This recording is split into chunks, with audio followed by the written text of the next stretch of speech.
their cancer journey, mentally and psychologically. Evidently, I can't do that. So I've been able to speak to 1, 2, 3 doctors, psychologists and psychiatrists. I'm sure a lot of people will come on board that would help meet a number of amputees that I can gather together every now and then and help us on the journey, because we don't have the culture of going to see a psychologist or a psychiatrist in Nigeria, but these people need it. In the hospitals, they only care for the medication. Nobody talks about your mental health. So I decided yesterday that I would start an initiative called the Amputees United Initiative, solely to just help hold hands with other amputees like myself. Only amputees, by the way, and I'm very clear on the fact that I'm not providing any financial support. Okay, so look at these pictures. How often do you see these signs in public? How often? When last did I see it? Okay, when last did you see it, and then how the regularity of that? When last I saw it, I can remember now, was sometime last year in October or November at some hotel that I went to in Ikeja, and I was really shocked. The parking, the signage was there. It wasn't just a painting on the wall, on the ground. On the floor. It was a signage, and there was no car parked there. But prior to that and after that, I do not remember seeing any one of these signs anywhere in Lagos, Nigeria. Oh, wow. Yeah. But abroad, you've seen these signs more often Yes, than not. even in African countries. Okay. In if you think that it was just a thing of the West, go to other African countries. They have these signage. It's all there. It's not just about the signage. It's about the education. It's about the personnel that people have in their buildings or in these places. But we don't have these things, and I don't know what we're doing. Have you ever faced any form of discrimination, maybe for a job or for an opportunity or something, because of your amputated leg? Honestly, I think I have been blessed by God to not have been stigmatized on the point of a job offer or anything, none at all. But have I been denied access into certain places? Yes. Not because somebody doesn't want to let me in, but because I have not been able to gain access, especially when I'm a prosthetic limb. They go, oh, you have metal, you can't, one random bank, I will never forget, during my NYSC days in Alausa, and I wanted to pay some money, and then I couldn't go in. So the security guy comes to meet me and says, ma'am, let me go in and tell them, because they manually open the doors. And he comes out to tell me that the man who's supposed to open the door manually is not at his desk. And I'm wondering, I literally shed a few tears there. But prior, or after that, I've not had, at every point in time I'm denied access, I literally bring heavens down in those places, and they always allow me access. I will shall take pictures, post on social media, but I think a lot more can be done, not just by me, but more specifically by corporate organizations. It's time that we make this. There are many people living with disability that are talented, I tell you, and for inaccessibility to environment, stigmatization, I have found a lot of them just somewhere in a cocoon.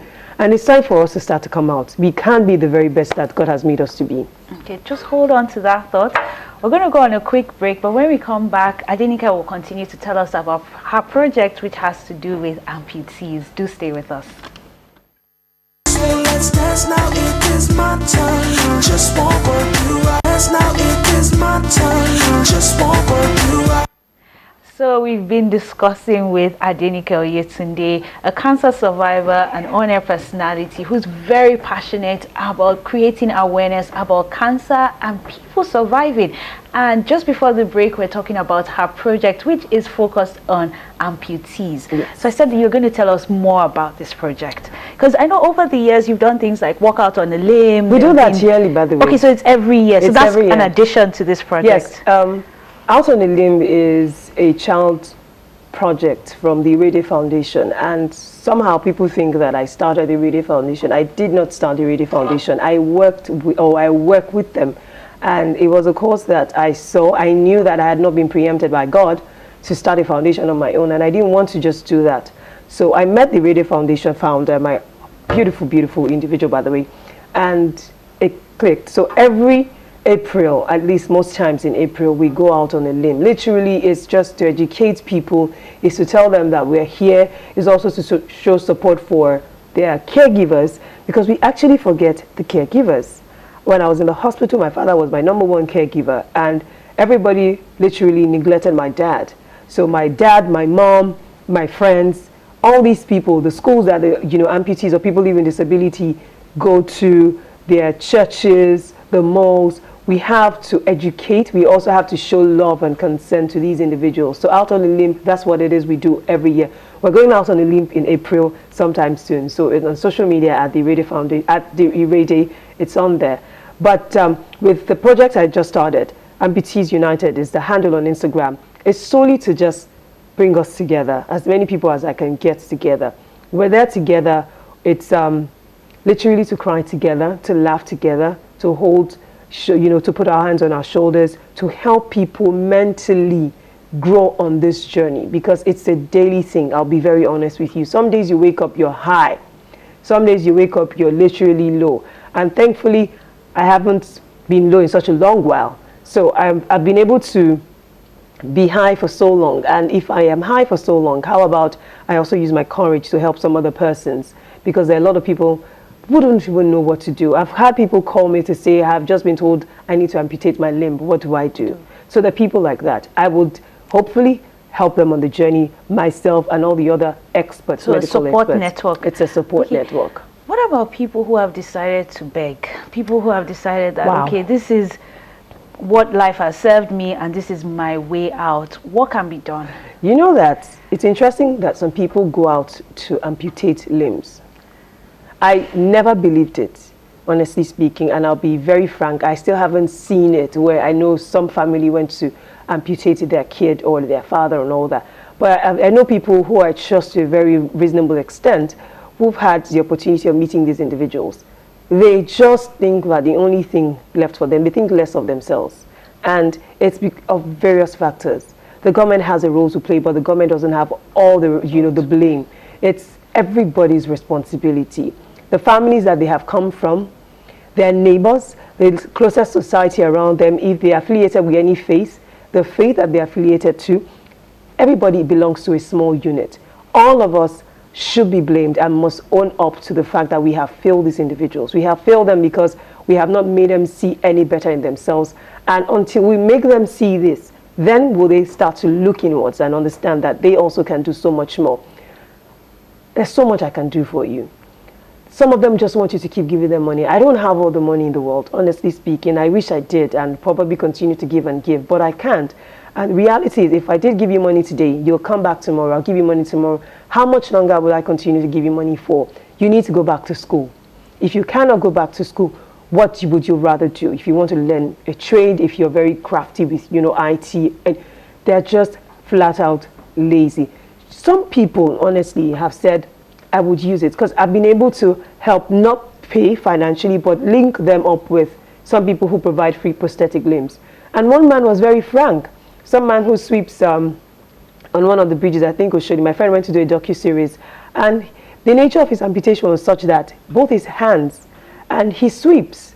So we don't have the facility to provide him a 50 million naira worth limb so it also aids his sweeping. And what we would have given him would have been static, and it would stop him from feeding his family. So the man told us point blank, how about you take this money and go help someone else? I'd rather, if you must, put my kids in school, at least pay for, tuition for one of them till however long it is that you can help them for. I really, appreciated his sincerity. I didn't do the job, my friend did it, and she was giving me the feedback and all of that. And we were so grateful because the series was almost aimed at raising funds so we could fly him out of the country. We had gotten some doctors, we had even gotten some people in government, and they said, oh, let us know how much it will cost. But he was very candid about it. Also, one man in Ikeja got him the limb, used it. When he had outgrown the limb, he gave me a call and said, I've outgrown this limbo, what do I do? We've continued to help some people who genuinely show that they want it, but you must show that you want it, otherwise it's inhumane. Some other person would use it, but you'd rather take it and go stop it somewhere. So these people who have accepted this help, they're using the prosthetics, or some of them that can't use the prosthetics maybe because of cost or they don't have access to it. How ready is Nigeria, or how ready are these organizations to absorb them? If they say, okay, I can work, but how many organizations are going to take them? Are you doing anything to sensitize these organizations as well? I use myself as an instance, and I'm on my job, for people who know what it is that I do, I think I've not done so badly. And it was never a problem. Okay. So I believe that if you have the requisite skills and you go to get the job, you will get the job. Whether you're female, whether you're male, I think that everybody has had to create opportunities for themselves. Thank you so much, Adenike, for sharing your wonderful project with us. Remember, this is the show that discusses with youth. It's a show that you've never seen before. It's Rubbing Minds. You can join the conversation online using the hashtag Rubbing Minds. We are at YNiger TV. The show continues. Bye-bye.